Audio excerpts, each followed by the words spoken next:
નમસ્કાર દર્શક મિત્રો, મહામંથનમાં આપ સૌનું સ્વાગત કરું છું। સાંસદ, ધારાસભ્ય કે કોર્પોરેટર તરીકે કોઈને ટિકિટ મળે એટલે ઘણા ઓછા નેતા એવા હશે કે એના મનમાં ખ્યાલ આવતો હોય કે હું ચૂંટાઈને આવું એટલે મારે મારા ગામ કે મત વિસ્તારમાં આટલા કામ કરવાના છે। સૌથી પહેલો વિચાર તો ટિકિટ મળે એટલે નેતાઓને એ જ આવતો હશે કે હું કયા એવા વાયદા કરું, કેટલા મંદિરો ફરું અને માનતાઓ રાખું તો હું ફરી જીતું।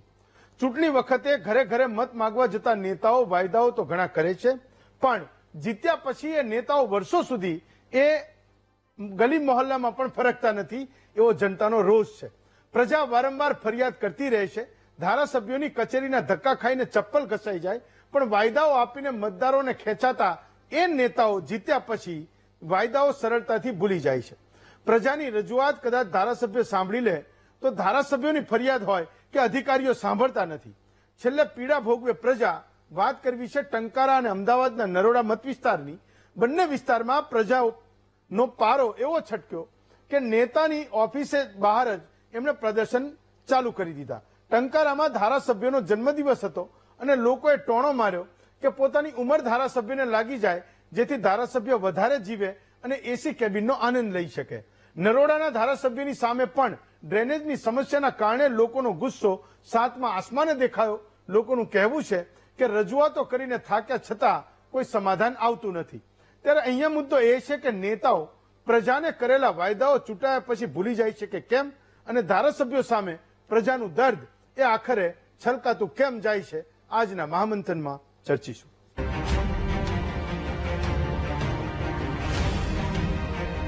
તો ગુજરાતની જનતા બહુ ભોળી છે। તમે ગુજરાતમાં કોઈ પણ માણસને ઉભો રાખીને પૂછશો, ચાહે શહેર હોય કે ગામ હોય, તો તમને એવું કહેશે કે ભાઈ, તમે માનો કે એવું પૂછો કે ભાઈ વિકાસ એટલે શું, તમે કોઈ પણ માણસને ઉભો રાખો એ ત્રણ વસ્તુનું નામ લેશે। એ એવું કે ભાઈ એને એ જ્યાં રહે છે અથવા એનું નાનકડી એવીની ઓફિસ હોય, કામનું સ્થળ હોય, ફેક્ટરી હોય, તો એને 24 કલાક એ વીજળી મળે।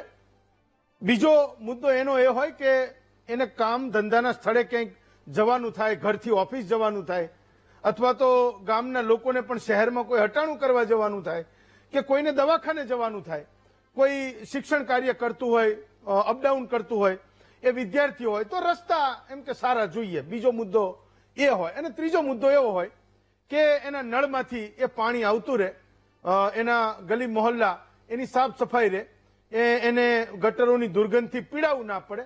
આ બેઝિક ત્રણ મુદ્દાઓને જો તમે લઈ લો તો ગુજરાતની જનતા આ ત્રણ વાતોમાં એ મોટા ભાગે સહમત થઈ જાય કે હા ભાઈ, અમારે ગામમાં કે શહેરમાં કે મારી સોસાયટીમાં જબરજસ્ત એમ કે વિકાસ થયો। પણ છેલ્લા કેટલાક સમયથી આપણે ત્યાં પાણી અને રસ્તાના પ્રશ્નોને લઈને જનતાનો ગુસ્સો એ જબરજસ્ત વધતો જાય છે। વીજળીના પ્રશ્નો કદાચ હજુ એટલા નથી કે લોકોને રસ્તા પર ઉતરવું પડે, ખેડૂતોના વીજળીના મુદ્દાને બાદ કરીએ તો મોટા ભાગે વીજળીના પ્રશ્નો નથી, પણ પાણી અને રસ્તાના પ્રશ્નોને લઈને ગુજરાતમાં એ નેતાઓની સામે જનતાનો ગુસ્સો એ ધીમે ધીમે વધતો જાય છે। આપણે કેટલાય કિસ્સામાં જોયું છે કે ધારાસભ્યોનો એ લોકો ઘેરાવ કરી લે। બિચારા ધારાસભ્યોની પણ માથાકૂટ એ છે કે સામાન્ય માણસને તો કોઈ ટિકિટ મળતી નથી ને કોઈ સામાન્ય માણસને માનો કે કોઈ પાર્ટીએ આપી પણ ખરી તો આપણે એને ચૂંટીને મોકલતા નથી। આપણને બધા માભાવાળા, દબદબાવાળા મોટા મોટા લોકો એ વધારે પસંદ છે। પાર્ટીઓ પણ જાણી ગઈ છે કે ભાઈ એક બેઠકની જવાબદારી તમારે લેવાની અને આટલા તમારા જે ચૂંટણી ફંડના પૈસા જે અમે તમને આપીશું નહીં, તમે જાતે ખર્ચ કરજો ને ધારાસભ્ય બનો ને 5 વર્ષ મજા કરો। તો ગુજરાતમાં એવું થયું છે કે નાનો માણસ એ કોઈ ધારાસભ્ય થતો નથી। એની મોટી કોઈ ફેક્ટરી હોય કે ધંધો હોય, 200-500 માણસોનો સ્ટાફ હોય, તો એ રોજ એને દબડાવતો હોય। સ્ટાફને તો શું એ પગાર આપતો હોય, નોકરી પર રાખેલા હોય, એટલે ત્યાં પેલો છે ને પેલા એ સાહેબ જેવો એકદમ અપ્રોચ એનો એ ચાલી જતો હોય। પણ જ્યારે એ મત લઈને ચૂંટાય છે અથવા તો એને ફરીવાર ચૂંટાવું છે, મત લેવા જવાના છે, તો આમાં કોઈ દિવસ સાહેબગીરી ચાલતી નથી। ગમે એવડો મોટો નેતા હોય તો પણ એને જનતાની આગળ એ સરેન્ડર કરવું પડે છે। તો ક્યાંક એ અપ્રોચની પણ માથાકૂટ હશે। બિચારા ટેકલ ઘણા બધા લોકો નહીં કરી શકતા હોય, મેં કીધું એમ, અને ક્યારેક એનામાં એ પણ અભિગમ એ ડેવલપ થયો હોય કે ભાઈ 5 વર્ષે જયારે આપણે મત લેવા જઈએ ત્યારે આપણે મોદી સાહેબના નામે એ મત માગવાના છે, આપણાનું પોતાનું તો શું આવે. એ અનિશ્ચિતતામાં પણ પીડાતા હોય કે ભાઈ 5 વર્ષ પછી અત્યારે હું ધારાસભ્ય છું, 5 વર્ષ પછી કદાચ મારો વારો ના પણ આવે તો 2027ની ચૂંટણીમાં જયારે મત માગવા જવાના થાય ત્યારે મારે તો કોકના બગાડવાનો પણ વારો આવે, એટલે મારે માગવા જવાનો વારો ના પણ આવે તો હું શેના માટે એ લોકોના પ્રશ્નો છે એના ઉપર ધ્યાન આપવું. પણ જનતાનો ભરોસો તોડવો હું માનું છું કે સૌથી મોટો એ ગુસ્સો છે. ગુજરાતમાં જેટલા છેલ્લા કેટલાક કિસ્સાઓ બન્યા, મને લાગે છે કે આ એક મુદ્દો એ સૌથી મોટો છે. લોકોએ ભરોસો કરીને તમને વિધાનસભામાં મોકલે છે. અધિકારી તો કોઈ દિવસ એનું બિલકુલ સાંભળવાનું નથી, સમજજો. તમારું નથી સાંભળતો તો એ જનતાનું ક્યાંથી સાંભળે? એ તો જવાબદાર છે જ નહીં. એને તો દર મહિને એના ખાતામાં એકવાર પૈસા પડી ગયા તો પડી ગયા. માનો કે કામ નથી પણ થયું, કોઈ સામાન્ય માણસની ફરિયાદ છે તો એને કોઈ કોટા તો છે નહીં કે એનો ટાર્ગેટ તો છે નહીં કે એના આટલા કામ છે એ પૂરા કરવાના છે. કહેવા માટે છે સિટીઝન ચાર્ટર, પણ બ્યુરોક્રેસી એ ઝીરો જવાબદાર છે. તો જનતાને તો જવાબ દેતી નથી. માનો કે તમને પણ જવાબ નથી દેતી તો હું માનું છું કે સૌથી એ વધારે ચિંતાનો વિષય છે. એક મુદ્દો એ પણ અહીંયા આપણે યાદ કરીએ કે મોટા ભાગની નગરપાલિકા વિસ્તારમાં એ જે ધુપ્પલ ચાલતું હોય છે એ ખરેખર એ આપણા માટે ચિંતા હોવી જોઈએ, અત્યારે તો હોવી જોઈએ. તમે જ્યારે પણ કોઈ પણ નગરપાલિકામાં જાઓ તો ધૂળની ડમરીઓ ઉડતી હોય, એટલી બધી ગંદકી હોય, આપણને લાગે કે આટલા બધા પૈસા એ સરકારોમાંથી ગ્રાન્ટ તરીકે નગરપાલિકાઓને મળતા હશે, ચાલો વહીવટ કરનારું કોઈ નથી. એ નેતાઓ સીધી રીતે એ કોન્ટ્રાક્ટરો સાથે એમની ભાગ બટાઈ હોય. તમને અચ્છા બીજી જોવાની વાત એ છે, એટલે એ નવાઈની વાત છે કે તમે નગરપાલિકામાં કોઈ જગ્યાએ જાઓ ને તમે એવું પૂછો કે ભાઈ આ આટલી બધી માથાકૂટ છે તમારે ત્યાં, એમ કે આવા ખાડા હોય આ પેલામાં, તો ક્યારેક એમ બધા રાજકારણીઓ ખાઈ જાય છે. તો આપણે કહીએ કે ચૂંટી તો તમે દર વખતે ચૂંટીને તો એને જ મોકલો છો, તો કે ખબર નહીં કેમ ચૂંટાઈ જાય છે, પણ એમ કે છે ભ્રષ્ટાચારી. આપણે એવું કહીએ કે 5 સારા લોકોના નામ લો તો એ 5 એક નગરપાલિકામાં માનો કે 8 વોર્ડ હોય તો 32 કોર્પોરેટર હોય. આપણે એમ કહીએ કે 5ના સારા નામ લો, એમને 5ના એ સારા નામ પણ એ મળતા હોતા નથી. તો ગુજરાતમાં તમે નાની મોટી દરેક નગરપાલિકાઓ એને જોશો તો તમને ખ્યાલ આવશે કે લોકો છે એ કાયમ ધારાસભ્યો, કોર્પોરેટરો કે સાંસદ પ્રત્યે એનો ગુસ્સો એ સતત વધતો જ જવાનો છે. જુનાગઢ જેવી મહાનગરપાલિકાઓ તો એમાં અપવાદ છે કે એ મહાનગરપાલિકા છે. તમને ખબર પડે કે કયા સ્તરના વહીવટદારો આપણે ચૂંટીને મોકલીએ છીએ. એક શહેરમાં જ્યાં કરોડો અબજો રૂપિયા ઠલવાતા હોય ત્યાં ભ્રષ્ટાચારનું સ્તર શું હોઈ શકે એ જુનાગઢ જેવી મહાનગરપાલિકાઓને જોઈને આપણે સમજવું જોઈએ. ઘણી બધી વાર આપણે જોઈએ છીએ પણ છતાં આપણે એને નજર અંદાજ પણ કરતા હોઈએ છીએ. આજનો જે વિષય છે એ કેમ નીકળ્યો એના 2 દ્રશ્યો તમને બતાવું છું. એક જે દ્રશ્ય છે એ ટંકારાનું છે અને એક જે દ્રશ્ય છે એ અમદાવાદના નરોડાનું છે, અમદાવાદ મહાનગરપાલિકાનું છે. તો મને લાગે આ મોરબીની બાજુનું કોઈ ગામ છે, ટંકારા વિધાનસભામાં આવે છે. અમારી ટીમે કદાચ મોરબી લખ્યું હશે, પણ આ ટંકારા વિધાનસભાનો આ કિસ્સો છે. ઘૂંટું કરીને કોઈ ગામ છે જે દુર્લભજી દેથરિયાની વિધાનસભામાં એ ગામ આવે છે. બંને જગ્યાએ જનતા ધારાસભ્યના ઓફિસની બહાર એ વિરોધ કરી રહ્યા છે. ટંકારામાં તો એમણે કંઈક જબરજસ્ત વિરોધ કર્યો. જે કીચડ હતો, જે ગંદકી હતી એમાં જ લોકોએ નાહી લીધું. ગઈકાલે જયારે દુર્લભજીનો જન્મદિવસ હતો લોકોએ કીધું કે ભાઈ તમે ખૂબ લાંબુ જીવો, એસી ચેમ્બરમાં તમે મજા કરો અને એવી અમે તમને શુભેચ્છા આપીએ છીએ. અને એના પછી આ વિડીયો વાયરલ થયા છે. એક વિડીયો અમદાવાદનો છે અને એક વિડીયો એ ટંકારા વિધાનસભાનો છે. તો આપણે એવું કરવું જોઈએ કે બંને ધારાસભ્યોને જોડવા જોઈએ અને પૂછવું જોઈએ. તો હું 1 બાય 1 બંને ધારાસભ્યોને જોડું છું. સૌથી પહેલા દુર્લભજી દેથરિયાને જોડું છું, જે પોતે પડધરી ટંકારાના ધારાસભ્ય છે, ભાજપમાંથી ચૂંટાયા છે. દુર્લભજીભાઈ, મહામંથનમાં તમારું સ્વાગત કરું છું. તમારા મત વિસ્તારનો એક વિડીયો મેં જોયો. મને એવું થયું કે આમ તો વ્યવસાય આપણે ગમે તે કરતા હોઈએ પણ એ મુશ્કેલ છે જનતાની અપેક્ષાએ ખરું ઉતરવું. તમારે ત્યાં લોકોને કીચડમાં નાહવું પડે અને જન્મદિવસની શુભેચ્છા આપવી પડે. હું માનું છું કે આ બહુ શરમજનક ઘટના છે. આ વ્યક્તિગત ધોરણે એક નેતાએ જોવાની જવાબદારી છે, સંભાળવાની જવાબદારી છે. દુર્લભજીભાઈ, મારો અવાજ તમને સંભળાતો હશે? જી, એમાં હિંમતભાઈ જી ભાઈ, મને એમનો પ્રશ્ન એ અવાજ છે નથી કે સંભળાતો. મોટું ગામ વિસ્તારની અંદર આ રામોજી જી રામકો વિલેજ કરીને સોસાયટી છે. જી આની અંદર જે તે સમયે બિલ્ડરોએ પ્લોટિંગ કરી જી અને પ્લોટ વેચી નાખ્યા ઓકે અને આ પ્લોટ ધારકોને મકાનો બનાવી દીધા. હા. પણ જે બિલ્ડરે રાજીનામું આપવાનું હોય ને જી એ રાજીનામું આપી નથી રાજીનામું આપ્યું નહોતું એટલે વિકાસના કામ થઈ શકતા નતા. હા. ગ્રામ પંચાયત હોય, તાલુકા પંચાયત હોય, જિલ્લા પંચાયત હોય હા. એ ગ્રાન્ટ વાપરી ન શકે. જી એટલે અવારનવાર મેં સરકારમાં આપણે કલેક્ટર રજૂઆત કરી, ટીડીઓ રજૂઆત કરી, મામલતદાર રજૂઆત કરી, પ્રાંત રજૂઆત કરી. એટલે ત્યાં સંકલનમાં પ્રશ્ન લીધો હાથમાં. જી. માત્ર ને માત્ર આ રામકો વિલેજનો પ્રશ્ન હાથમાં લીધો જી. કે જે બિલ્ડરો પ્લોટિંગ કરી રહ્યા જાય છે, રાજીનામું નથી આપતા અને સરકારની ગ્રાન્ટ ઉતરાવતી નથી. જી. આ લોકો ખૂબ જ હેરાનગતિ ભોગવે છે. જી ત્યાં ભૂગર્ભની ગટર કરવાની હોય કે રસ્તા કરવાનો હોય, હા. થઈ શકતા નથી. આના હિસાબે લોકોની સમસ્યા વાસ્તવિક વાત છે, હા. આ હકીકત છે.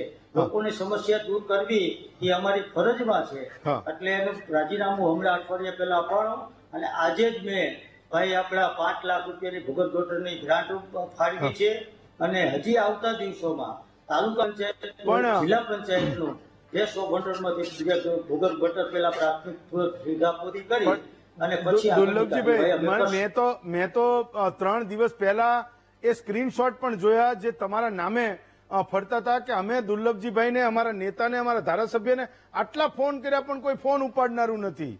દુર્લભજીભાઈના નંબર પર ફોન કરેલા જનતાએ અને એ સ્ક્રીનશોટ વાયરલ થયેલા મેં જોયા હતા 3 દિવસ પહેલા. આજની તારીખમાં કોઈ પણ વિસ્તાર હશે, નાના છેવાડાના માનવીનો કાંઈ પણ પ્રશ્ન હશે, હા. મને ફોન આવ્યો હોય અને ફોન હું ન કર્યું એક પણ દાખલો એવો હોતો નથી. હા. અને હું અહીંયા મોરબીની અંદર મારી ઓફિસ અહીંયા પણ સવારે 9 વાગ્યાથી રાતના 7-8 વાગ્યા સુધી ચાલુ જ હોય છે. મારા એક તમામ સ્ટાફ બેઠો હોય છે. હું પણ જે તે વિસ્તારની અંદર ફરતો જોઉં છું. લોકોની સમસ્યા હલ કરવી મારી પ્રાથમિક જવાબદારી છે. એના ભાગરૂપે કોઈ વસ્તુ કોઈથી બનવાની નથી ને બની નથી.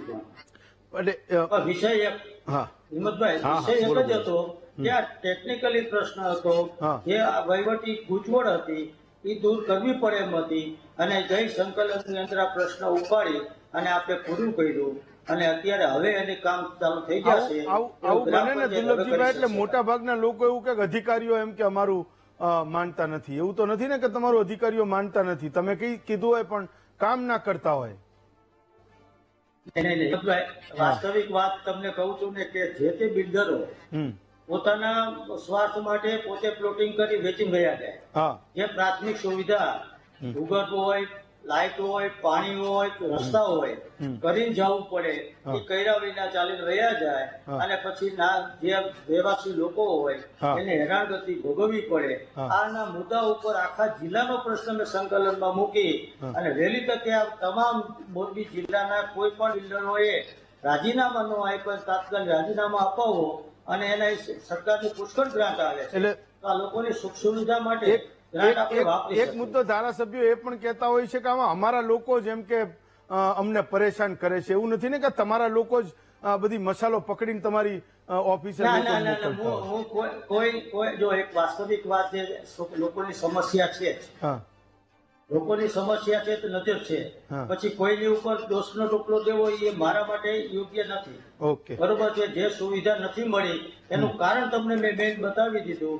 એ કારણ હલ થઈ ગયું. અઠવાડિયા પહેલા એને રાજીનામા આપી દીધા અને તે સીધો જ 5 લાખનો ચેક, 5 લાખની ગ્રાન્ટ આજે જ મેં લખીને ભૂગર્ભ ગટરમાં આયોજન વિભાગમાં. પણ દુર્લભજીભાઈ, મહામંથનમાં તમે તમારા મતદારોને, તમારા ટંકારા પડધરીના એ જનતાને વચન આપો કે તમે કાયમ લોકોની પડખે ઉભા રહેશો. તમે વચન આપો.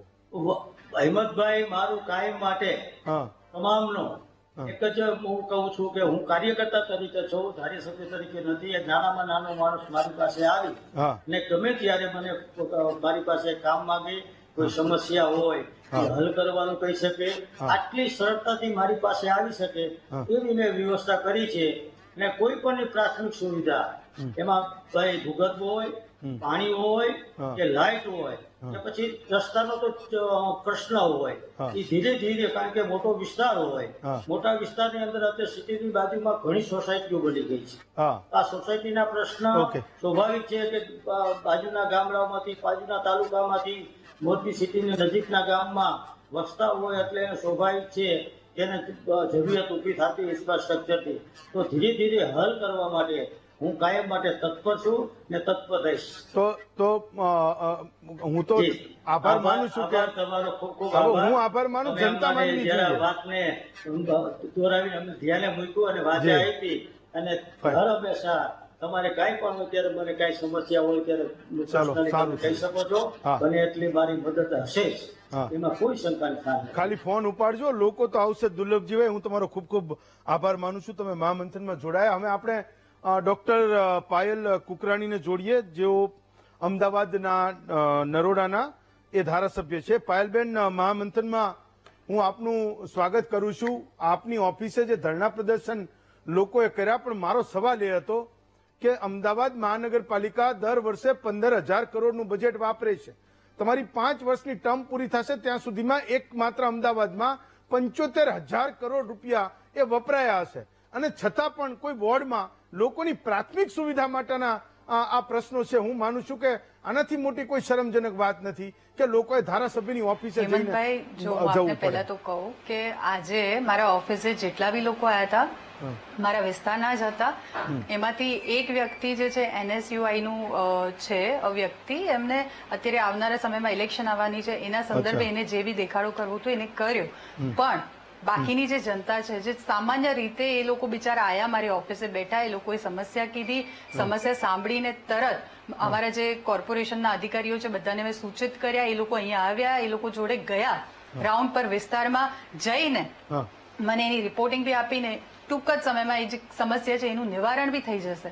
બરાબર. એટલે આ તો હવે જે તમે રાજકારણ કયો કોંગ્રેસનું કે 5 વર્ષની દરમિયાન કંઈક કરતા નથી ને અત્યારે છેલ્લે ઇલેક્શન આવવાનું છે એટલે પછી એને ધ્યાનમાં રાખીને NSUI હોય કે કોંગ્રેસ હોય એક્ટિવ થાય છે. એ કયો કે તમે બીજી રીતે જુઓ તો હું તો પોઝિટિવ રીતે એને લઉં છું કે ભાઈ કોંગ્રેસના સભ્યો જે છે એમને બી મારા ઉપર એટલો વિશ્વાસ છે કે ધારાસભ્યના ઓફિસે કોર્પોરેશનના કામ લઈને આવે છે ને મારા પાસેથી અપેક્ષા રાખે છે. એટલે હું તો આમને સારી રીતે જ જોઉં છું. તમે એવું કહો છો કે આ તમારા જ લોકો હતા, તમારા જ મતદારો હતા, તો એ તમારા કરતા NSUI વાળાનું જાજુ માનતા હોય એવું લાગ્યું કે NSUI વાળાએ કીધું ને તમારી ઓફિસ ઉપર ચડાઈ કરવા એવા. તો કોંગ્રેસ વાળાનું આઈ થિંક એ પ્રશ્ન એ લોકો જ આન્સર તમને કરી શકે. બટ હું એટલું કહી શકું કે હું 24/7 હોય, 365 ડેઝ હોય, ભારતીય જનતા પાર્ટીના જે અનુશાસન પ્રમાણે અમે કામ કરતા હોય છે, પબ્લિકની વચ્ચે સતર્ક રહેતા હોય છે. સુખ દુઃખ હોય કે વિકાસના કાર્યો હોય કે આવી કોઈક નાની મોટી સમસ્યા હોય, એમાં પબ્લિક જોડે અમે ઉભા છીએ ને સતર્ક અહીંયા ઓફિસથી કામ બી કરતા હોય છે. અને મેં જેવી રીતે તમને પહેલા કીધું એમ કે જેટલી બી નાની મોટી સમસ્યા આવે એનું નિકાલ થયું કે નહીં એનું ફોલોઅપ હું જાતે મારા ફોનથી જ લેતી હોઉં છું. બરાબર. અને આ બી જે સમસ્યા આજે હતી એનું કામ સવારે 7 વાગ્યાથી શરૂ જ છે વિસ્તારમાં. બરાબર. તો છતાંય આવું બધું કરવામાં આવ્યું. બાકી તો આપ સમજદાર છો એટલે આપના માધ્યમથી હું આટલું જ કહીશ કે આવી રીતે જ ઈમાનદારીથી મહેનતથી અમે કામ કરતા જ રહીશું. ખૂબ ખૂબ ધન્યવાદ. તમારા મત વિસ્તારમાં તમારે તમારી પાર્ટીના લોકોથી પણ ખૂબ લડવું પડતું હશે. તમે કોઈકની ટિકિટ કપાઈને તમારો વારો આવ્યો, લોકોએ તમને ચૂંટીને મોકલ્યા, પણ એ લોકોનું દુઃખ દર્દ પણ ક્યાંક રહેતું હશે. તમારી પાર્ટી વાળા કદાચ એ પણ મતતા હોય કે બેન ધંધે લાગે. મને એવું લાગે છે કે મારા સામે કોઈક નથી. તમે સમજો, અત્યારે કોઈક પબ્લિકની નાની મોટી સમસ્યા હોય અને કોઈક અત્યારે સામે આગળ ઇલેક્શનનું સમય હોય તો આ સ્વાભાવિક છે કે કોઈક એમ કહેવાય ને કે તિંકાને મોટું કરવું, એમ નાની વાતને કેવી રીતે મોટું કરવું એ તો કોંગ્રેસને પહેલાથી આવડે જ છે. એવી રીતની વાત છે. બાકી આમાં કંઈક એવું નથી. મારા જોડે પબ્લિક આવી, શાંતિથી બેઠી, ચા પાણી એ લોકોએ કર્યું શાંતિથી. મેં એમને સાંભળ્યા, એ લોકોના સામે સૂચિત કર્યા, અધિકારીઓ આવ્યા, કાઉન્સિલર્સ અમારા આવી ગયા, એ લોકો રાઉન્ડ પર ગયા, સમસ્યા માટેનું કેટલું કેવી રીતે કામ કરવું, કેવું એન્જિનિયરિંગ વિભાગનું એમાં અભિપ્રાય હોય, જે ડ્રેનેજ વિભાગ હોય, પાણીનો વિભાગ, જે બી નાની મોટી સમસ્યા હોય બધાએ એક અભિપ્રાય તૈયાર કરીને એ લોકોને સમય દરમિયાન જે સમસ્યા છે એ સોલ્વ થાય એના માટેના આજની તારીખમાં એ પ્રયત્ન થઈ ગયા છે. મને વિશ્વાસ છે ટૂંક જ સમયમાં એ પ્રોબ્લેમ બી જે છે એ સોલ્વ થઈ જશે. મારો છેલ્લો પ્રશ્ન, એવું તો નથી ને કે મહાનગરપાલિકામાં આ અધિકારીઓ તમારું સાંભળતા ના હોય, તમારા વોર્ડમાં કરવાના થતા કામો એ ધારાસભ્યો કે ને તો પણ ના કરતા હોય, એવું પણ બને ને, લોકો તો પણ તમારી સામે એ વિરોધ કરવા આવતા હોય, તમને પણ પૂછતા હેમંતભાઈ, હોય. મને એવું લાગે છે જેવી રીતે મેં પહેલા કીધું હા. કે જે સામાન્ય જનતા છે હા. એમને જયારે મેં સાંભળ્યા ને આપ જુઓ તો એ લોકો કહેતા હતા મેડમ અમારે કંઈક ખબર નથી, આ બધા મીડિયા વાળા સવારથી અમારા પાસે આવી ગયા, આમ તેમ કેવી રીતે થઈને કોંગ્રેસે ઉભો કર્યો છે વિષય, અમારે કંઈક આવું કરવું નહોતું. હા. And it is very simple. અમારી સામાન્ય કમ્પ્લેન હતી, અમે Okay. કોર્પોરેટર પાસે બી જવાના હતા, પણ એમનું આગ્રહ હતું કે ધારાસભ્યની ઓફિસે જઈએ, એવી રીતે વિષય ઉભું કરવામાં આવ્યું છે, વિષય છે જ નહીં. ફાઇન, ચાલો આપ સમજો છો. અને મને લાગે છે કે આપણી જે પબ્લિક છે એ બહુ સમજદાર છે, જાગૃત છે, જી. જેના માટે થઈને કે જે કામ બી છે એ લોકો સમજે છે. અને તમે કીધું એમ કે અધિકારીઓની વાત હોય તો અધિકારીઓને જયારે મેં કોલ કર્યો તો એ લોકોએ તરત અહીંયા આવ્યા, ત્યાં પબ્લિક સાથે ગયા અને સમસ્યાનું સમાધાન કેટલું જલ્દી ઝડપથી આપણે કરાવી શકીએ એના ઉપર એ કામગીરી કરી રહ્યા છે અત્યારે. ચાલો, પ્રજાની જાગૃતતા પર મને લાગે એક અલગ મહામંથન થાય એવું છે, પણ હું તમારો ખૂબ ખૂબ આભાર માનું છું ડોક્ટર, આપ અમારી સાથે જોડાયા અને જે કંઈ મુદ્દો છે એના પર તમે ખુલાસો કર્યો. તો આપણે એ મુદ્દો ચર્ચવાનો છે કે છેવટે જનતાનું દર્દ એ છલકાઈ કેમ રહ્યું છે. 4 વક્તાઓ આપણી સાથે છે. લલિતભાઈ કગથરા છે, કોંગ્રેસના નેતા છે. સંજીવ પંચોલી છે, ભાજપના નેતા છે. નરેશ વરિયા અને ધીરુભાઈ પુરોહિત છે, બંને વરિષ્ઠ પત્રકાર છે. તો લલિતભાઈ, તમે 2 ધારાસભ્યોને સાંભળ્યા, મોટા એટલે બીજા નંબરના ધારાસભ્ય છે જે અમારા અમદાવાદના, એમનું એવું કેવું છે કે આમાં કોંગ્રેસ વાળાનો ક્યાંક હાથ છે. પહેલાને એવું લાગ્યું જેની સામે તમે લડ્યા હતા કે આ તો બધો ટેકનિકલ મુદ્દો છે, પણ લોકોએ ધારાસભ્યોની ઓફિસે પહોંચવું પડ્યું એ સનાતન સત્ય છે. એ બાકીનું સત્ય એ જાણે, બંને ધારાસભ્યો જાણે અને જે લોકો ગયા હતા એ જાણે. પણ કોંગ્રેસ વાળાનું અમદાવાદમાં પણ ચાલે છે એમ કે એનએસયુઆઈ વાળા કે અને કોઈ ધારાસભ્યની ઓફિસે લોકો જતા રહે છે. જો હેમંતભાઈ, બંને ધારાસભ્યોએ એક વાત તો સ્વીકારી કે પ્રશ્ન છે. હા, પ્રજા ભલે કોંગ્રેસના એનએસયુઆઈ નો એક માણસ હતો ની બધાને લઈને આવ્યા, પણ અમે અમારી સભામાં મિટિંગમાં લઈ જઈએ તો આવતા તો નથી. પ્રશ્ન હોય તો લોકો આવ્યા છે. દુર્લભજીભાઈએ પણ સ્વીકાર્યું કે રામકો પ્લોટની અંદર સુવિધા નથી. એ સુવિધા નથી તો આમાં બહુ સ્પષ્ટ વાત છે. હવે હું પર્સનલ કોઈ આક્ષેપ કરવામાં ને એના રાજકારણમાં માનતો નથી, પણ વાસ્તવિકતા હેમંતભાઈ એ છે કે તમે જે તમારી રેફરન્સમાં પહેલા જ કીધું હતું કે ચૂંટણી આવશે, મોદી સાહેબના નામે જીતાઈ જશે, ટિકિટ મળશે કે નહીં, આ બધા પ્રશ્નો છે. એટલે મોદી સાહેબના નામે જીતાય છે એમાં પ્રજાના જે પ્રતિનિધિઓ છે, સક્ષમ પ્રતિનિધિઓ, એ તણાઈ જાય છે. અને જેને પણ ટિકિટ મળે છે એવા એટલે પ્રજાના પ્રતિનિધિઓ નથી જતા. હવે તો ભારતીય જનતા પાર્ટીના પ્રતિનિધિઓ ચૂંટાય છે. એટલે પ્રજાની આ સમસ્યા છે. પ્રજાને ધારાસભ્ય પાસે જવું પડે. અને કયો ધારાસભ્ય તમારી પાસે સ્વીકારશે કે હું ફોન નથી ઉપાડતો સાહેબ? બધા 24 ને 7 ને 365 દિવસની જ વાત કરશે. એક પણ ધારાસભ્ય એમ કહેશે કે ના મેં ફોન નથી ઉપાડ્યા, એ માણસ ખોટો હતો, એને મારે જવાબ નથી દેવો, એ મારો સામેવાળો હતો, કામ હતો, કેમ હતો. મેં તો સ્ક્રીનશોટ જોયા એટલે પૂછ્યું કે તમારા લોકો સ્ક્રીનશોટ ફેરવી રહ્યા છે કે તમે ફોન નથી ઉપાડતા, એટલે મારે તો પૂછવું જોઈએ, એને જે જવાબ દેવો હોય દે.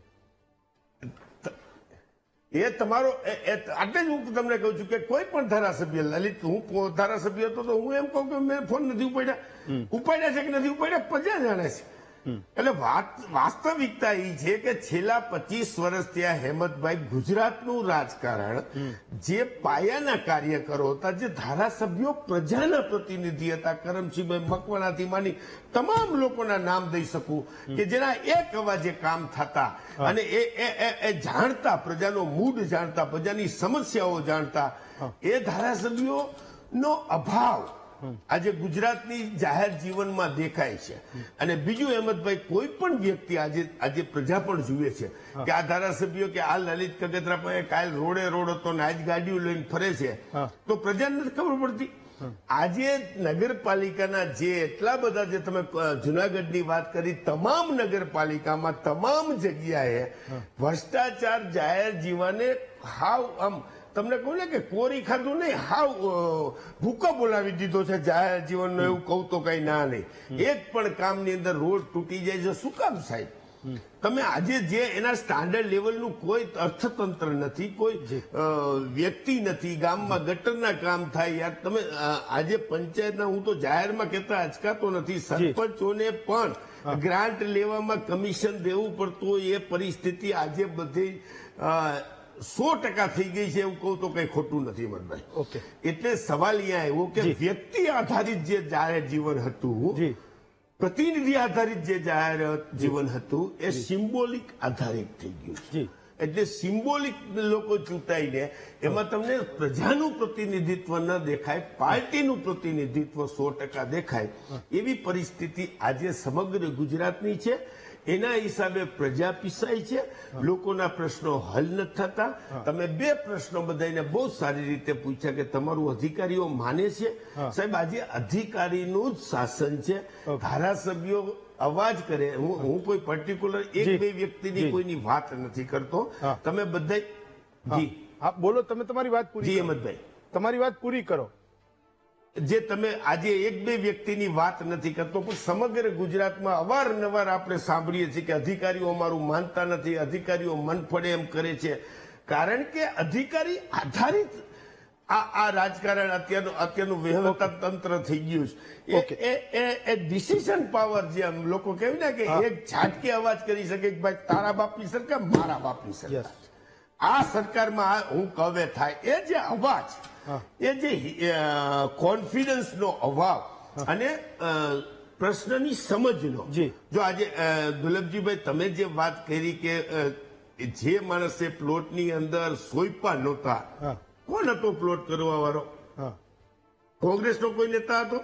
ના, તમામ ભારતીય જનતા પાર્ટીના નેતાઓ છે, તમારા જ માણસો છે. તો તમારા માણસો તમે કઈ નથી શકતા કે ભાઈ એને પ્લોટ હોપી દે, પંચાયતને, આ નગરપાલિકાને હોપી દે કે આ અધિકારીને હોપી દે, અને અહીંયા મારે ડેવલપમેન્ટ કામ કરવું છે. સાહેબ, ભારતીય જનતા પાર્ટીના તમામ કાર્યકરો આજે ડેવલપર્સ છે, કોન્ટ્રાક્ટર છે, બિલ્ડર છે, જમીન માફિયાઓ છે, ખનીજના માફિયાઓ છે. તમામ જગ્યાએ ભારતીય જનતા પાર્ટીના લોકો છે. એટલે એકબીજાને કહી શકતા નથી. એ જ પરિસ્થિતિ આજે સમગ્ર ગુજરાતમાં છે. એવું હેમંતભાઈ હું સ્પષ્ટ માનું છું. એટલા માટે હું તમને ફરીને કહું છું કે જી સંજીવભાઈ, મુદ્દો એ છે કે નેતાઓ એવા લાવો જેના પગ છે થોડા જમીન પર રહે, જેને લોકોના પ્રશ્નોની એ ખૂબ મોટી સમજ હોય. પણ લોકોને સમજણ પડી રહી છે કે નેતાઓનો અધિકારીઓ સાંભળતા નથી, અધિકાર રાજ છે. નાના પ્રશ્નો માટે એક 5 લાખ, 6 લાખ, 4 લાખની વિધાનસભાના એક ધારાસભ્યની ઓફિસે લોકોને મોરચા માંડવા પડે. આ ગુજરાતમાં રોજે રોજ 2-4 ઘટનાઓ બને, એ મને તમને દેખાય છે. આનો કોઈક નિવેડો હોવો જોઈએ. એ લોકોની સમજણ ધીમે ધીમે જેમ ડેવલપ થતી જાય છે, એમ લોકોની ધીરજ પણ ખૂટતી જાય છે. સંજીવભાઈ, એના તો સાવ બિચારાના નાના પ્રશ્નો છે, એને કઈ હવામાં નથી ઉડવું. એને રસ્તા જોઈએ, એને પાણી જોઈએ. બોલો સંજીવભાઈ. હેમંતભાઈ, તમે જે વાત કરી કે ભાઈ રોજે રોજ આવી ઘટના બને છે, એ વાત સાથે હું હેમંતભાઈ માફ કરશો, હું સહમત નથી. ઓકે. આજે જે 2 ઘટનાઓ બની છે, અથવા તો આપણે જે વસ્તુ પર ડિબેટ કરી રહ્યા છે, તો એ બંને ધારાસભ્યોને આપણે સવિસ્તારથી સાંભળ્યા. જી. અને એ બંને ધારાસભ્યોએ ખૂબ સરસ વાત કરી કે પહેલા દુર્લભજીભાઈએ વાત કરી કે ભાઈ સુવિધા ન મળવાના એમને કારણો જણાવ્યા.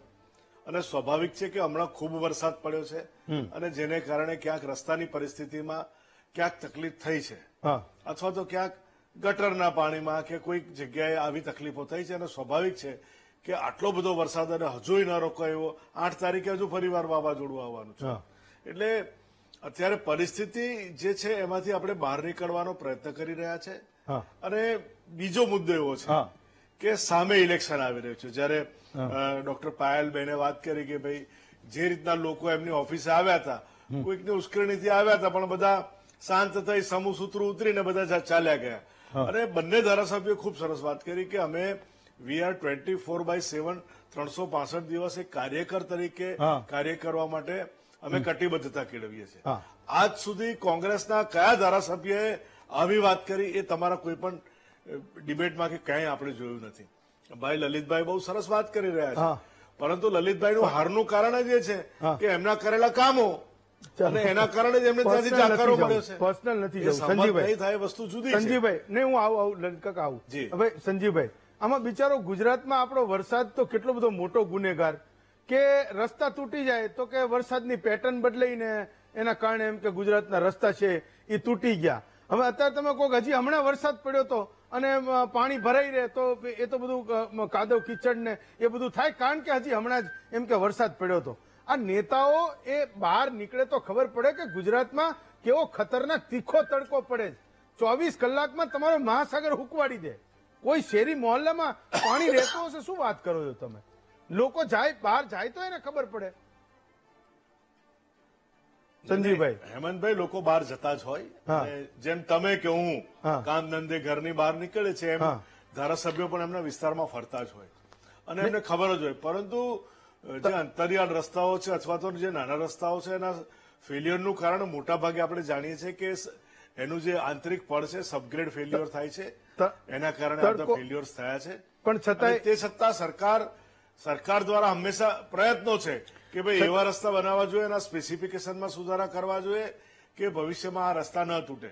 છતાંય- પરંતુ જ્યાં જ્યાં કોટન વાળી જમીન, હા બ્લેક કોટન સોઇલ છે કે પછી જ્યાં ક્ષાર વાળી જમીનો છે હા ત્યાં મોટા ભાગે રસ્તા તૂટવાના આપણે છતાંય કારણો જોયા છે. છતાંય સંજીવભાઈ- અને તે છતાં બંને છતાંય ધારાસભ્યશ્રીઓએ સંજીવભાઈ, છતાંય કોઈ હાજી. ભાઈબંધ ધારાસભ્ય હોય તો એકાદ વાર એના કાનમાં એ વાત નાખજો કે ગુજરાતમાં તડકાની ઇન્ટેન્સિટી કેવી હોય, કારણ કે તમે લોકો એસીમાં રહો અને આવડા આ ચર્ચામાં અમને બોલાવીને સવાલો અમને પૂછતા હોય, જેવું તમે કહેજો તો જો કોઈ ભાઈબંધ ધારાસભ્ય હશે ને તો સાચી વાત કરશે.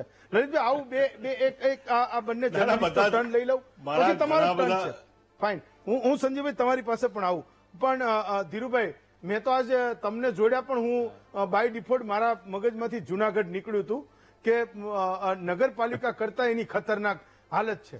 ક્યારેક તમારા નેતાઓ પણ બિચારા સામેથી કહે છે કે ભાઈ અમે લોકો તો રસ્તા ઉપર મથીએ છીએ પણ અધિકારીઓ અમારું માનતા નથી. તો હું એવું સમજતો હતો કે આ દરદ એ અમારા મોટા શહેરો પૂરતું મર્યાદિત છે, પણ તમારે ત્યાં પણ એ રોગ હવે લાગુ પડ્યો છે. ધીરુભાઈ. જી, બહુ સાચી વાત છે. અમારે તો ત્યાં કોર્પોરેશન, જુનાગઢ મ્યુનિસિપલ કોર્પોરેશનની સ્થિતિ એટલી ખરાબ છે કે કોર્પોરેશનના ભાજપના સત્તાધીશો અને અમારા સ્થાનિક ધારાસભ્ય સામસામે છે. હા સ્થાનિક ધારાસભ્ય એમ કે રસ્તાના પ્રશ્નો કોર્પોરેશનની વિરુદ્ધ ના હોય તો મને મોકલજો. હા એ આ વિડીયો ફક્ત હતો. જુનાગઢની વાત નથી. હમ.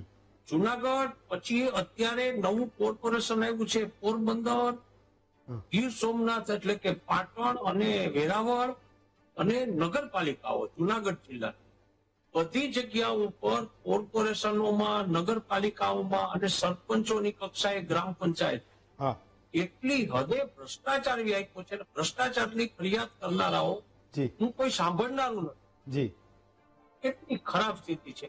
જી. ક્યાંક અધિકારીઓ, હા પદાધિકારીઓ થોડો અવાજ ઉઠાવે એટલે એના મનમાયના કોન્ટ્રાક્ટરોને થોડા કામ આપી હા. અને આખા પ્રશ્નની બીજી દિશામાં લોકોનું કોઈ સાંભળનારું નથી. હા લોકો હવે પોતાના પ્રશ્નો માટે પોતે લડત કરશે એવો સમય હવે, હું તો જી વર્ષોથી પત્રકારત્વ કરું છું સૌરાષ્ટ્રમાં, જુનાગઢ. જી મેં કોંગ્રેસના સમયમાં હા અને કોંગ્રેસ પછી સત્તાનું પરિવર્તન થયું અને ભાજપનો સમય આવ્યો, હા. એ બંને સમયમાં પત્રકાર તરીકે મેં કામ કર્યું. જી કોંગ્રેસના સમયમાં એક વાત હતી જી. કે ત્યારે પદાધિકારીઓ એક પ્રતિભાશાળી વ્યક્તિત્વ વાળા લોકો હતા અને અધિકારીઓ ઉપર એનું વર્ચસ્વ હતું. જી અત્યારે અધિકારીઓ પદાધિકારીઓનું માનતા જ નથી. હા. અને હવે તો એવું થયું છે કે રાજનીતિમાં અથવા તો રાજકારણમાં જે લોકો આવે છે ને ફક્ત પૈસા બનાવવા જ આવે છે, કોઈ સેવા કરવા માટે આવતું નથી, કોઈ કોઈનું સાંભળનારું નથી. હમ ભાજપનો આ એટલો જૂથવાદ છે હમ કે કયો જૂથનો કયો કોન્ટ્રાક્ટર છે ત્યાં સુધી સ્થિતિ પહોંચી છે. હમ કોઈ કોઈનું સાંભળતું હા. નથી. જી, નરેશભાઈ, તો મુદ્દો એ છે કે અધિકારીઓ જો સાંભળતા નથી તો આવડા ભાગ બટાઈ કેવી રીતે કરતા હશે? નેતા શું કરતા હશે ને અધિકારીને શું સમજાવતા હશે? હેમંતભાઈ, આજે તમે એવા સમયે આ પ્રશ્ન પર ચર્ચા કરીએ છે કે ગુજરાતની અંદર નરેન્દ્ર મોદી મુખ્યમંત્રી બન્યા એને કાલે 24 વર્ષ પૂરા થાય છે અને 25 વર્ષની ભારતીય જનતા પાર્ટી ધામધૂમથી ઉજવણી કરવાનું છે અને એ જ સમયે બે ધારાસભ્યો કામ નથી કરતા ને એની ત્યાં પ્રજા રોષ ભડકી ઉઠે છે. અધિકારીઓની સાથે મિલીભગત ભાગ બટાઈ ખૂબ જાણીતી વાત છે. ખાસ કરીને પ્રજાની સહન શક્તિ, હું એવું માનું છું કે અત્યારની જે પ્રજા છે એની સહન શક્તિ ખરેખર વધી ગઈ છે, પરંતુ એની પણ એક ચરમસીમા આવે ત્યારે એ સહન કરી શકતી નથી પ્રજા અને એનો આક્રોશ ધારાસભ્યો હોય કે કોઈ પણ નગરસેવક સુધી પહોંચે છે. રોડ રસ્તાની બાબતમાં અને એક વાત એવી છે કે સ્થાનિક સ્વરાજ્યની જે સંસ્થાઓ હોય કે નગરપાલિકા હોય કે મહાનગરપાલિકા, સૌથી વધુ ભ્રષ્ટાચારના કેન્દ્રો હોય ને તો એ સ્થાનિક એકમો છે. મોટા પાયે ભ્રષ્ટાચાર થાય. અને તમે અમદાવાદ મહાનગરપાલિકાની વાત કરી તો અમારે સુરતમાં પણ 12,000 કરોડનું બજેટ ધરાવતી મહાનગરપાલિકા છે. તો અહીંયા પણ રોડ રસ્તાની જે હાલત સુરતીઓ જે વેઠે છે એ ભયાનક છે અને વારંવાર રસ્તાઓ તૂટી જાય છે, પ્રજા ત્રાહિમામ પોકારી જાય છે. પરંતુ દર વર્ષે આ થાય છે અને આપણને ખબર છે કે જે વિસ્તારની અંદર આ બધી સમસ્યાઓ છે તો એ સમસ્યાનું ચોક્કસપણે હલ થઈ શકે એવી અત્યારે એક સમય હતો કે આપણી પાસે એવી ટેકનિક નહોતી અને રોડ બનાવવા માટેના જે મટીરિયલ્સ કે જે પણ આપણે જોઈએ છે અત્યારે બહુ એવા પ્રગતિ થઈ છે. તો માનું કે એ થઈ શકે, પરંતુ એ કરવામાં નથી આવતું કારણ કે ભ્રષ્ટાચારની એક આ ગંગોત્રી વહેતી હોય છે. બીજું લલિતભાઈ વાત કરી એ ખૂબ મહત્વની છે અને હું પણ એવું માનું છું કે પ્રજા પ્રતિનિધિ કહેવાય છે, પરંતુ એ પ્રજા પ્રતિનિધિ નહીં પણ પક્ષના પ્રતિનિધિ બની રહે છે. એમને જે કામ કરવાનું હોય છે પ્રજાના પ્રશ્નો માટે, અને બીજું કે જયારે ચૂંટણી આવે છે ત્યારે રિપોર્ટ કાર્ડ રજૂ થવું જોઈએ એમનું કે એ શું કામ કર્યું છે, એના બદલે એમના ઉપરથી એમની પસંદગી કરવામાં આવે. જે કામ છે એના બદલે બીજી વાતો કરીને જયારે મત લેવામાં આવે અને જ્યારથી એક વ્યક્તિની ઉપર મત આપીને, ધારો કે આપણે નામ વડાપ્રધાન નરેન્દ્ર મોદી, કે એમના હાથ મજબૂત કરવાના છે, ટ્રિપલ એન્જિનની સરકાર છે, તમે સ્થાનિક એકમ પર અહીંયા ચૂંટી દો એટલે તમારા બધા કામ થાય. પરંતુ જે પ્રકારે આપણે પ્રજા મુશ્કેલી વેઠે છે, તમે વાત કરી બરાબર છે કે વીજળીની સમસ્યા નથી, પરંતુ સ્થાનિક રોડ રસ્તાની તો ભયાનક તકલીફ છે. શિક્ષણની વાત કરીએ તો શિક્ષણમાં પણ એ જ મુશ્કેલી છે અને છતાં પણ પ્રજા સહન કરી જાય છે, એ જ મોટી વાત છે. પરંતુ આ ધારાસભ્યો સાથે આ થયું, હું માનું છું કે એમની જે વાત કરી દુર્લભજીભાઈ તો સારી એક વાત કરી કે ભાઈ સમસ્યાનો ખરેખર તો સ્વીકાર કર્યો, બાકી તો એ સ્વીકારવા તૈયાર નથી કારણ કે અત્યારે એવું ચાલે છે ગુજરાતની અંદર કે વિકાસ તો ખૂબ ચરમસીમાએ છે, ગુજરાતના લોકોને કોઈ પ્રશ્ન નથી અને ગુજરાત એકદમ સુખી સંપન્ન અને એક પણ સમસ્યા વગરનું રાજ્ય બની ગયું છે. પણ જ્યાં સુધી એમના કામથી પ્રજા એમને ચૂંટતી નથી એવો એક મેસેજ છે એમને એક મનમાં છે, ત્યાં સુધી હું માનું કે આ પરિસ્થિતિ રહેશે. ને સરકારી અધિકારીઓ જો માનતા ન હોય તો એમનું પ્રજા પ્રતિનિધિનું કામ જ છે કે જે અમલદાર શાહી છે એમને કામ કરવી. બાકી તો એ ન હોય તોય જેને તમે કહો છો જે સરકાર જેને ખરેખર જે અમલ વહીવટ કરે છે એ અધિકારીઓ જ કરતા હોય છે ને એ તો થયા કરે, પરંતુ એ નથી થતું. અને બેને વાત કરી કે વિરોધ પક્ષના લોકો આવે. હવે વિરોધ પક્ષ તમારાથી કામ નથી થયું તો વિરોધ પક્ષને તો એની ફરજ છે કે એનું પ્રજાના પ્રશ્નો લઈને એમણે જન આંદોલન કરવું કે પ્રજા પ્રતિનિધિ સુધી જવું. જો એવું જ માનવામાં આવે કે દરેક બાબતને તમે એક રાજકીય પ્રશ્ન બનાવી દો કે ભાઈ વિરોધ પક્ષના લોકો છે ને ફક્ત ઓહા મચાવે છે, પણ જો તમે જવાબદેહી પૂરી નિભાવતા નથી પ્રજા પ્રતિનિધિ તરીકે તો સ્વાભાવિક છે કે વિપક્ષના લોકોએ પણ એ પ્રજાના પ્રશ્ને એમને આગળ આવવું પડે. પણ એક વાત ચોક્કસ છે કે આ ભ્રષ્ટાચાર છે એ ભ્રષ્ટાચારથી પ્રજા ખરેખર ઉભાઈ ગઈ છે. આપણે તાજેતરમાં જ ગુજરાતની અંદર મહેસૂલના એક ઉત્તર ગુજરાતમાં 9 લાખની લાંચ, સુરતની અંદર 2.5 લાખની લાંચ જો અધિકારીઓ લેતા હોય કામ માટે તો એના પરથી આપણને ખબર પડે છે કે એ ભ્રષ્ટાચાર કેટલી હદે ચાલે છે. અને બીજું કે કોન્ટ્રાક્ટરોના કમિશનની પણ બહુ છડેચોક ચર્ચાઓ થતી હોય છે અને વારંવાર જે લોકો બ્લેક લિસ્ટેડ થયા હોય એવા લોકો પણ કોન્ટ્રાક્ટ બીજી રીતે મેળવી લેતા હોય છે. રોડની વાત આવે તો જે એમને જે એની જે મુદત હોય છે રોડ રિપેરિંગ કરવાની ને એને જે આપ્યું હોય છે એ પહેલા પણ રોડ તૂટી જતા હોય છે. તો આ બધી સમસ્યાનો હલ એક જ છે કે જે પણ કઈ પ્રજા આવી બધી બાબતો ધ્યાન રાખે અને એને લઈને પણ પક્ષની અંદર જો એની પસંદગી કરવામાં આવે કે કયા ધારાસભ્ય કેવું કામ કરે છે તો માનું કે આ કદાચ ખરેખર પ્રજાની જે પીડા છે એનો હલ આવે.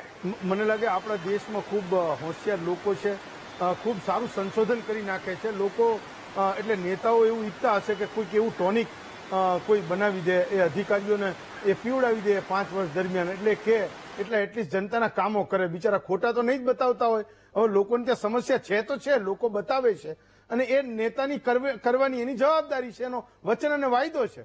પણ સામે પેલો જે પગાર લઈને કામ કરે છે એ કરવા માંગતો નથી અને કાયમ મેં કીધું એમ કે નેતાઓ પણ રડતા રહે છે, અધિકારીઓ એ અમારું માનતા નથી. એક બ્રેક લઈએ, બ્રેક પછી પાછા આવીએ. લલિતભાઈ, બ્રેક પછી હું આવું છું આપની પાસે. એક બ્રેક લઈએ. બ્રેક પછી સ્વાગત છે આપનું મહામંથનમાં. લલિતભાઈ, તમે કંઈક કહેવા માંગતા હતા સંજીવભાઈ જયારે જવાબ આપતા હતા, બોલો શું મુદ્દો હતો? જી અહેમદભાઈ, બહુ સાચી વાત અને ફેક્ટ વાત ગુજરાતની પ્રજા માટે હું એ કહી રહ્યો છું કે તમારી પાર્ટીના પ્રતિનિધિ તમને જયારે સૂચન કરે કે પ્રજાના પ્રશ્ન લઈને તમારી પાસે આવે અને એમ કે મારા વિસ્તારમાં સાહેબ આ પ્રોબ્લેમ છે, તો એને તમે પક્ષ વિરોધી પ્રવૃત્તિ કેમ ગણી શકો? મોટામાં મોટું કારણ આ છે, કોંગ્રેસના શાસનમાં માધવસિંહભાઈની સરકાર હોય, અમરસિંહભાઈની હોય, ચીમનભાઈની સરકાર હોય, સાહેબ અહીંયા છાતી ઠોકીને ધારાસભ્ય કહી શકતા સરકારની સામે કે આ કામ ખોટું છે, આ નહીં ચાલે, આ પ્રજા વિરોધી છે, અમે એના વિરોધ કરીએ છીએ. એ જે કરવાની છૂટ હતી એ ભારતીય જનતા પાર્ટીમાં મૂંગા મોઢે સહન કરવાનું જ સૂચનને અશિસ્ત ગણે છે. એટલે આ ગુજરાતની હાલત છે. ભારતીય જનતા પાર્ટીમાં કોઈ પણ ધારાસભ્ય પ્રશ્ન ઉઠાવે, ધારો કે કેતન ઈમાનદાર બોલે કે ભાઈ ઓલા બાપુ બોલે વાઘોડિયાથી, કે કોઈ પણ વ્યક્તિ વાત કરે તો તમે એને પક્ષ વિરોધી અથવા એનો અવાજ માંડ્યો છે પાર્ટીની સામે બોલવા, અથવા ધારાસભ્ય પાર્ટીની સામે અવાજ ઉઠાવે છે, એ જે ગણો છો ને એ મોટામાં મોટું રોગ આ છે. એ પ્રજા માટે ચૂંટાયેલા છે તો એની સરકારમાં પણ એને ધ્યાન દોરવાનું, એની એને અવાજ કરવાની, વાત કરવાની એનામાં હિંમત હોવી જોઈએ અને પાર્ટીએ પણ એટલું મોટું મન રાખવું જોઈએ કે એનો એ અવાજ પાર્ટી વિરોધી નથી, પાર્ટીના હિત માટે છે. એ વસ્તુ ગણવા માંડે તો ગુજરાતમાં ઘણો બધો પ્રશ્ન સોલ્વ થઈ જાય. બીજું, ભારતીય જનતા પાર્ટીના પ્રવક્તા મારા મિત્રએ જે કીધું 24/7 ને ફોન ઉપાડવાનું ન ઉપાડવાનું, સાહેબ તમે તણખલામાં ચૂંટાયેલા મોદીના પવનમાં ચૂંટાયેલા ધારાસભ્યો છો, તમે પાર્ટી પગાર 162 છો સાહેબ. અમે તો હામાં પૂરે 10,000 મતે આવ્યા છે, મારી જગ્યાએ તમે આવો 70,000 મતે હારો. આ અર્જુનભાઈ મોઢવાડિયા કોંગ્રેસમાંથી 5,000 મતે જીતતા, ભાજપમાંથી લાખ મતે જીતા. સાહેબ ભારતીય જનતા પાર્ટી અમે સ્વીકારી છે કે મોદી સાહેબ નો પવન હાલે છે, મોદી સાહેબ ની વાત છે, અમે સ્વીકારી છે, અમે ના નથી પાડતા. હામાં પૂરે લડવા તો આવો સાહેબ. 162 માંથી એકેય નો ચૂંટાય, એકેય ધારાસભા હામું ન જોઈ શકે સાહેબ. તમે તો પ્રવાહના ચૂંટાયેલા તણખલાઓ. પણ લલિતભાઈ, છાતીએ લડવા માટેની તૈયારી સાથે અમે લડીએ છીએ અને સામી છાતીએ પણ ચૂંટાયેલા છે ને સામી છાતીએ કાંઠે આવીને અટકેલા છે. એમાં અમે હારી ગયાનું અમને દુઃખ નથી. લલિતભાઈ ફાઇન, હવે એ પર્સનલ એને નહીં કરવું જોઈએ. લલિતભાઈ, તમે એક શબ્દ વાપરો કે પાર્ટી પગા. પર્સનલી કીધું લલિતભાઈ હૈરા એટલે મારે જવાબ દેવો જ પડે એને. ફાઇન, પર્સનલ નહીં કરે, મેં પણ એમને કીધું. લલિતભાઈ, તમે એવું કીધું કે આ પાર્ટી પગા છે ધારાસભ્યો, તો એવું બને ને કે પાર્ટી પગા હોય તો એને બોલવું જ ના હોય. હવે એને કોઈ રોકતું ના હોય, એને એવું કોઈ કહેતું ના તું ના બોલીશ, પણ પાર્ટી પગા છે તો એને ના બોલવું હોય. જવાબ આપો પછી. અહેમદભાઈ, આજે તમે આખા ગુજરાતની પરિસ્થિતિ લઈ લો, કોર્પોરેશન લઈ લો, જિલ્લા પંચાયત લઈ લો, ધારાસભા લઈ લો, ત્રણેયની સામાન્ય સભા 10 મિનિટ ને 15 મિનિટમાં પૂરી થઈ જાય છે. 80% ભારતીય જનતા પાર્ટીના ચૂંટાયેલા પ્રતિનિધિ છે. કેમ પ્રજાના પ્રશ્ન સામાન્ય સભામાં ના ચર્ચા થાય? કેમ એની વાત ન થઈ શકે? તમે શેના માટે ચૂંટાયેલા છો? તમે શેના માટેના પ્રતિનિધિ છો? તમારે તમારી સામાન્ય સભાની અંદર ભાગ ન લઈ શકો. તમે 2 મિનિટમાં ઠરાવ ઉભા કરીને પૂરા કરીને છૂટા થાવ આઈસ્ક્રીમ ખાય. એટલે આ જાહેર જનતાનું આ થાય. ધારાસભામાં મેં જોયું છે કે ધારાસભ્ય ઉભો થાય એટલે 5 વાર મોદીનું સાહેબનું નામ ને અમિતભાઈનું 6 વાર નામ ન લે તો એની સ્પીચ પૂરી ન થાય. પ્રજાના પ્રશ્નોની વાત કરો ને તમે એમ કહો મુખ્યમંત્રીને સાહેબ અમારી આ અધિકારી માયનું ને આ અધિકારી હાલે નહીં, આ અધિકારીને પ્રજાના કામ નથી કરતો, આ ઓફિસમાં હાજર નથી રહેતા, કહી શકો તમે. પણ શું કામ નથી કહેતા? શું કામ પ્રજાના પ્રશ્નોની વાત નથી કરતા? એટલે હું કહું છું કે પાર્ટી પગાર છે, માટી પગાર, પાર્ટી પગાર. સંજીવભાઈ તો મૂળ લલિતભાઈનો મુદ્દો એવો છે, ઓપોઝિશનના નેતા છે, તો એ તમારા માટે એનો મત પણ મહત્વનો છે. એ એવું કહે છે કે મોટા ભાગના લોકો પાર્ટીથી દબાયેલા છે. તમે શું કરવા દબાવો છો? બોલવા દો લોકોને. એટલે લોકો તો જનતાના હિતમાં ધારાસભ્ય બોલવું જ જોઈએ, કહેવું જ જોઈએ, એના પ્રશ્નો કહેવા જ જોઈએ. હા, કહેવા જ જોઈએ સંજીવભાઈ. હા હેમંતભાઈ, બહુ આમ તો છે ને લલિતભાઈ મારા ટીવી મિત્ર છે. હું પ્રત્યક્ષ મળ્યો નથી, પરંતુ વારંવાર એમની સાથે ટીવી ડિબેટમાં ખૂબ મજા આવે છે. અને હંમેશા એમનો જ્યારથી હારે ને ત્યારથી એવો અદભુત બળાપો કાઢતા હોય છે ને, તો મને પર્સનલ ના કરો. મારા મહેમાન છે બિલકુલ નહીં, બિલકુલ નહીં. પરંતુ સંજીવભાઈ અહીંયા મારા મહેમાન છે, પર્સનલ ના કરો. તમારા સામે કર્યો તો હું કહી દઉં કે પર્સનલ ના કરો. પર્સનલ નથી કરતો, આ તો મિત્રતાનો દાવ એમની જોડે વાત કરી. હાર જીત છે ને એ વ્યક્તિ નથી સંજીવભાઈ. સંજીવભાઈ પર્સનલ નહીં કરો, પછી પરમેનન્ટ નથી. લલિતભાઈ વચ્ચે બોલે મારી વાત ના થઈ. લલિતભાઈ હું એને રોકું છું. લલિતભાઈ હું એને રોકું છું. સંજીવભાઈ કશું જ પરમેનન્ટ નથી, કશું જ. જીત કે હાર કશું જ પરમેનન્ટ ના નથી. પર્સનલ નહીં કરો, Nothing is પર્સનલ નહીં permanent. કરો. I do agree with you. જે મુદ્દો છે એના ઉપર પરંતુ ચર્ચા મારી વાત તો કહેવા દો. મારે જેમને તરીકે કહેવું છે. મેં એને અહીંયા બેસાડ્યા છે. સંજીવભાઈ મુદ્દા ઉપર આવો. હા, okay Lalitbhai. I do agree અને હું સન્માન સાથે વાત કરું છું. હેમંતભાઈ એક જ મિનિટ. હું આવું તમારી પાસે. લલિતભાઈ આવું. લલિતભાઈ આવું, એનો પોઈન્ટ પૂરો કરો. સંજીવભાઈ તમારો પોઈન્ટ પૂરો કરો. પર્સનલ નથી કરવું. લલિતભાઈ હું આવું લાસ્ટ તમારી પાસે. એમને થોડા અધીરા ના રહેશો એમ મારું એવું. હું આવું. એમની સાથેના સંવાદમાં 2-3 વાત તો બહુ મજાની છે. સંજીવભાઈ, હા. એક તો એ એવું કે છે કે મોદીજીનું એક ઘોડાપુર છે, અને એ વાતે કબૂલે છે એક કોંગ્રેસી તરીકે, પ્રવક્તા તરીકે હું એમને અભિનંદન પાઠવું છું. કારણ કે બીજા બધા તો એ કબૂલતા જ નથી.